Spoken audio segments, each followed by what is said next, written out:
तो बेटा आज है ना मैथ की हमारी अगली एक्सरसाइज स्टार्ट करेंगे हम, जो कि हमारी है 1.2 एक्सरसाइज।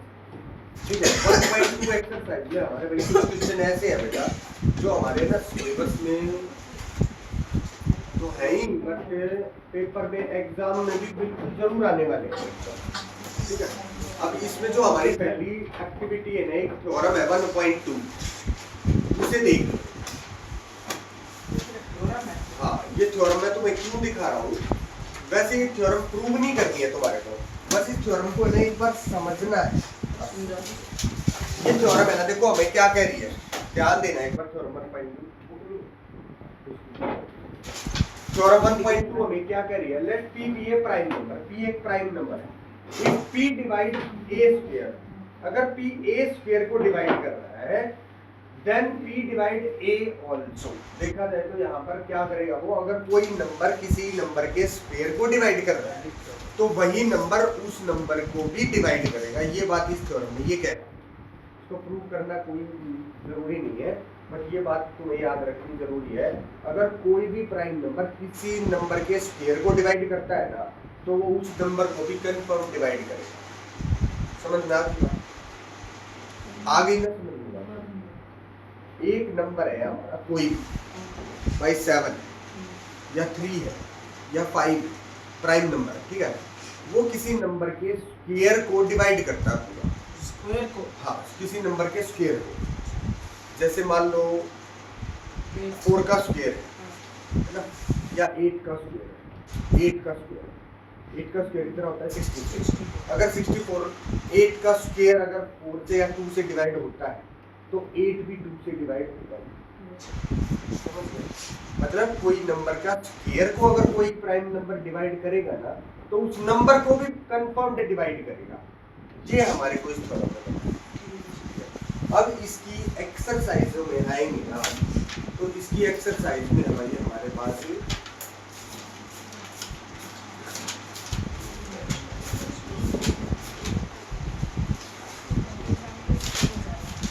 पहला ही क्वेश्चन ले लो तुम, √2 इज इरेशनल नंबर, और दूसरा एग्जांपल है √3 इज इरेशनल। ठीक है, ये वाला क्वेश्चन ऐसा है जो तुम्हारे एग्जाम में जरूर आने वाला है, बिल्कुल जरूर। Prove that √2 is irrational number, prove that √3 is irrational number. इस एक्सरसाइज में दो ही टाइप के क्वेश्चन है, और मेजर तो ये एक ही है। दूसरे वाली चीज को तुम आराम से समझ जाओगे। ठीक है, अब पहले है ना, हम एक क्वेश्चन करते हैं जिसको हम कहते हैं √2। √2 को हमारे को क्या प्रूव करना है, एक इरेशनल नंबर प्रूव करना है। अब इससे पहले तुम एक मेथड का नाम सुनो। एक मेथड है जिसको हम बोलते हैं कॉन्ट्राडिक्शन मेथड। सुना है, हमने पहले भी यूज करा है एक आधी बार, है ना। कंट्राडिक्शन मेथड बोलते हैं बेटा जब हमारे पास सीधा सीधा क्वेश्चन को करने का तरीका नहीं होता। जैसे अब हमारे को बोला है √3 इज इरेशनल नंबर, प्रूव कर, तो हमें तरीका है ही नहीं हमारे पास। तो हम क्या करेंगे, हम है ना कह देंगे, हम मान लेंगे पहले कि √3 क्या है, एक रैशनल नंबर, और फिर खुद को ही गलत प्रूव कर देंगे। देखो हमने गलत माना, तो इसका मतलब वो क्या है, वो रैशनल नहीं है, वो क्या है, इरेशनल है। इस मेथड को कॉन्ट्रडिक्शन मेथड बोलते हैं। ठीक है, तो हम इस केस में हम इसे प्रूव करना है हमें इरेशनल, बट हम ये मान लेंगे कि ये इरेशनल है ही नहीं। ये इरेशनल नहीं है, तो ये कौन सा नंबर है, रैशनल नंबर। क्योंकि रियल नंबर की दो कैटेगरी होती है, सबसे पहले या तो वो रैशनल है या वो irrational.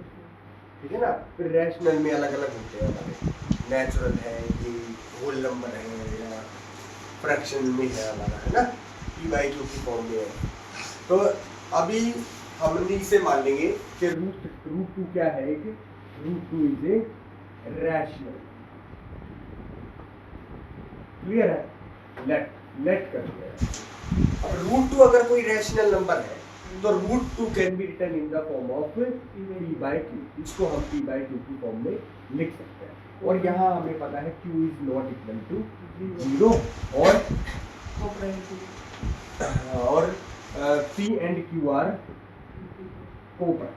p and q are coprime. अब कोप्राइम नंबर क्या है, ये चीज तो मेरे को तुम्हें बतानी नहीं पड़ेगी मेरे ख्याल से, है ना। और कौन से होते हैं कोप्राइम नंबर, बता बोलो टेल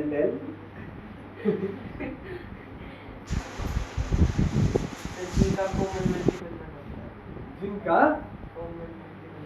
कॉमन फैक्टर सिर्फ 1 होता है, सिर्फ 1, ठीक है ना, ओनली 1 होता है कॉमन फैक्टर, उनमें उससे अलग उसका कोई भी नंबर ऐसा नहीं होता जो उन्हें डिवाइड होता है। समझ गए? अब हमें ये दो चीजों का पता है कि एक तो Q नॉट इक्वल टू 0 है, एक P एंड Q आर को। अब हम क्या करेंगे, अब हम इसे करेंगे squaring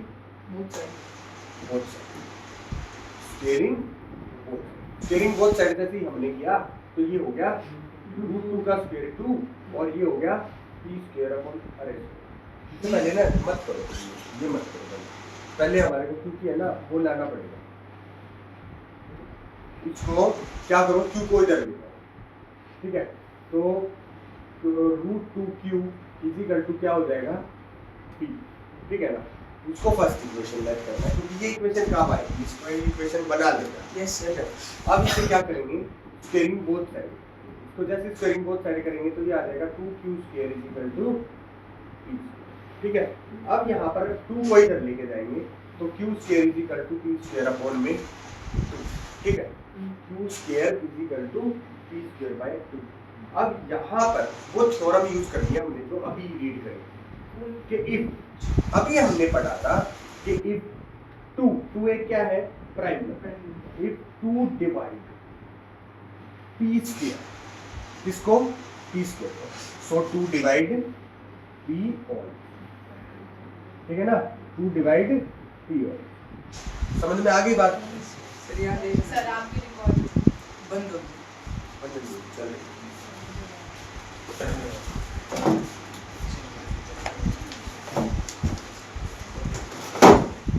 If 2 divide p square so 2 divide p also। अभी हमारे को पता है कि 2 डिवाइड हो रहा है किससे p से, और 2p को पूरा डिवाइड कर रहा है, अभी हमें पता चल गया, इसका मतलब 2 क्या है, एक फैक्टर है p का। अगर 2 फैक्टर है p का, यहाँ पर जो पॉइंट है आगे आने वाला है ना, इसमें सबसे ज्यादा कंफ्यूज होते हैं बच्चे इस क्वेश्चन को। देखो ये क्वेश्चन बेटा थोड़ा सा ऐसा है, तुम्हारे को ना स्टेप बाय स्टेप याद रखना पड़ेगा और ये प्रैक्टिस करनी पड़ेगी तुम्हारे को, तब हो जाएगा, ऐसी बात नहीं है, सभी स्टेप्स में लॉजिक तो है सब में, यस ठीक है। अब आगे ये क्या कहना चाह रहा है कि 2 डिवाइड कर रहा है p को, इसका मतलब p जो है वो 2 की टेबल में आता है कहीं ना कहीं, तभी तो p को डिवाइड करेगा, और 2 की टेबल में जितने भी आते हैं वो क्या होते हैं 2 के मल्टीपल, ठीक है ना, मल्टीपल ही तो होते हैं ना, जितने भी 2 की टेबल में आएंगे उसके 4 8 वो उसके क्या है मल्टीपल। तो यहाँ से हमें पता चला p इज मल्टीपल ऑफ 2, किसका 2 का। अगर p 2 का मल्टीपल है तो p को हम क्या लिख सकते हैं 2c, जैसे 8 मल्टीपल है 2 का तो हम क्या लिख सकते हैं 8 को 2 मल्टीप्लाई 4, है ना। 16 2 का मल्टीपल है तो हम 16 को क्या लिख सकते हैं 2 मल्टीप्लाई 8।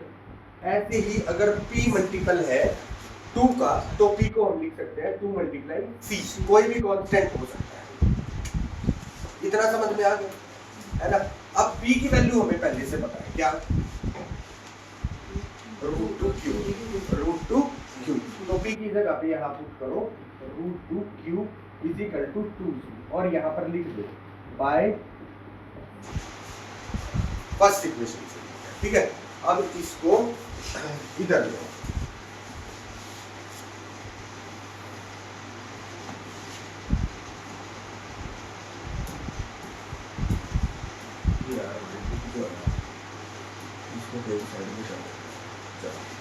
ये आ गया हमारा √2q इक्वल टू, ठीक है।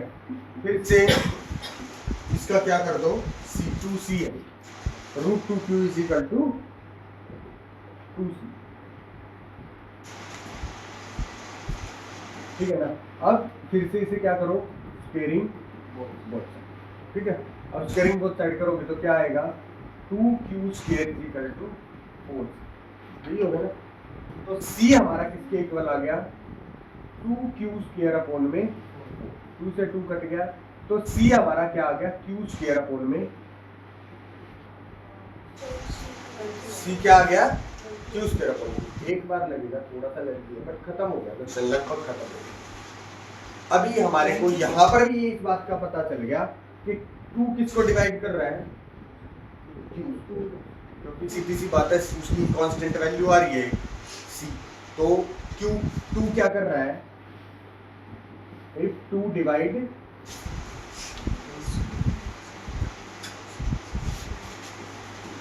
क्यू स्क्वायर, so 2 divide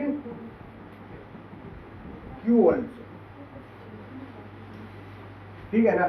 2 किसको डिवाइड कर रहा है, Q को भी डिवाइड कर रहा है।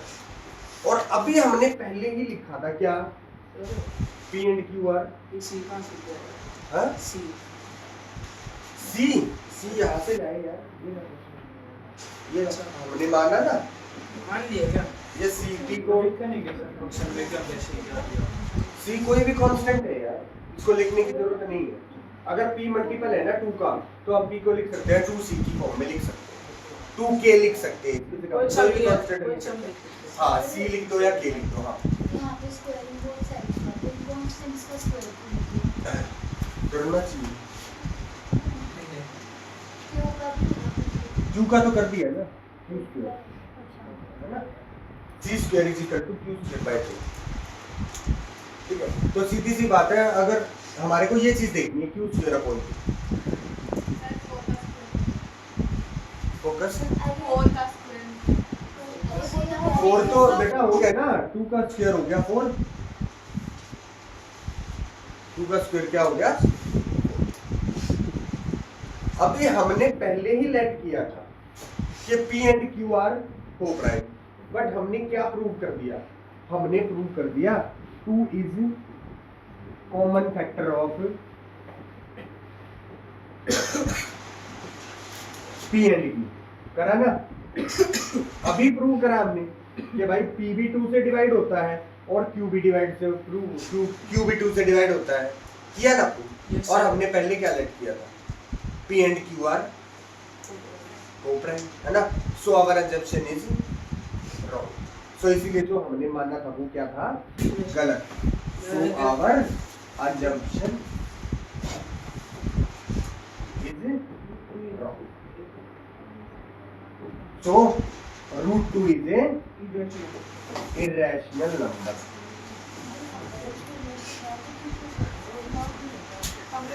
देखो ये क्वेश्चन है ना, √2 इरेशनल नंबर प्रूव करना है, √3 इरेशनल प्रूव करना है ना, तो 2 की जगह पे 3 लग जाएगा बस। √5 इरेशनल प्रूव करना है तो जहाँ 2 है वहाँ 5 लग जाएगा बस। पर ये क्वेश्चन है ना बेटा, फिर से समझा रहा हूँ, पर फिर से ध्यान से, क्योंकि एक ही बार दिक्कत आएगी, पूरा साल तुम्हें ये क्वेश्चन हर एक यूटी में मिलेगा तुम्हारे को, सभी यूटी और फाइनल बोर्ड में भी मिलेगा। तो आज ही सीख लो, क्योंकि पूरे साल इसके ऊपर घिसने की बजाय आज ही अच्छे से कर लो।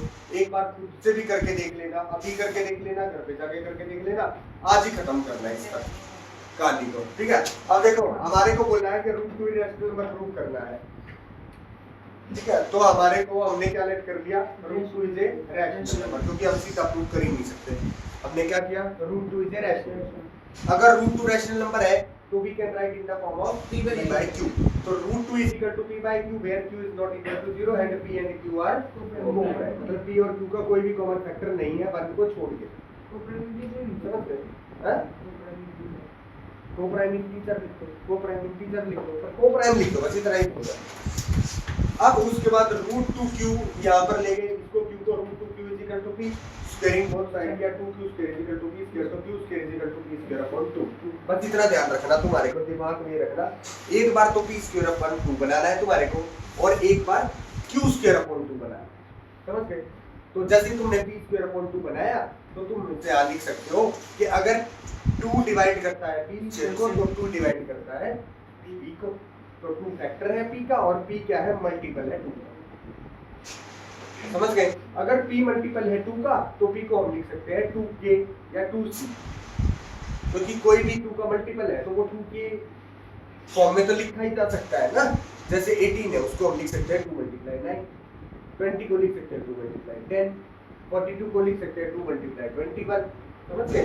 तो 2 का मल्टीपल है p, तो p को हम लिख सकते हैं 2c की फॉर्म में। फिर यहाँ से हमने p की वैल्यू पुट कर दी, क्योंकि p तो हमने पहले ही पुट कर दिया p²/2। हमारे को क्या चाहिए? हमारे को चाहिए q, पर p को q की फॉर्म में हम लिख सकते हैं यहाँ से, है ना? पे जे भी अपने आप j का क्या लिख सकते हो √2q ना उसका 2c, ये अच्छा रूट है क्या जे लग रहा है जे ही लग रहा है ना बड़ा हो गया √2q = 2c। अब फिर से इसे स्क्वायरिंग बोथ साइड करेंगे, तो 2q² = 4c²। अब यहाँ पर है ना c² को एक साइड रख लो और q²/2 बन जाएगा, ठीक है? अब यहाँ पर भी हम लिख सकते हैं कि अगर 2q² को डिवाइड कर रहा है तो 2q को भी डिवाइड कर रहा है, और अगर 2q को भी डिवाइड कर रहा है तो हमारे को यहाँ पता चल गया कि 2 तो कॉमन फैक्टर है p और q का, और यहाँ तो हमारा सारा ही गड़बड़ हो गया, क्योंकि हमने पहले ही लेट किया था p and q are common। तो our assumption is wrong, so √2 is a irrational number, है ना? बिल्कुल सिंपल चीज। अगर हमारा √2 की जगह √3 होगा तो हमारा फाइनली प्रूव हो जाएगा 3 is common factor of p and q। अगर √3 की जगह √5 है तो फाइनली हमारा प्रूव हो जाएगा 5 is common factor of p and q, और वहां हम लिख देंगे कि वो हमारे एग्जेप्शन क्या थी, गलत थी, तो इसीलिए हमारा नंबर क्या है? इररेशनल नंबर है, रैशनल नंबर है। समझ में आया भाई सब? एक बार करके देखना है तुम्हारे को, पर पहले ही करके देखोगे अभी चलो इससे आगे ना मैं तुम्हें कल करवाऊंगा, तो आज जो है ना तुम इसी क्वेश्चन को दोबारा से करके देखो, ठीक है?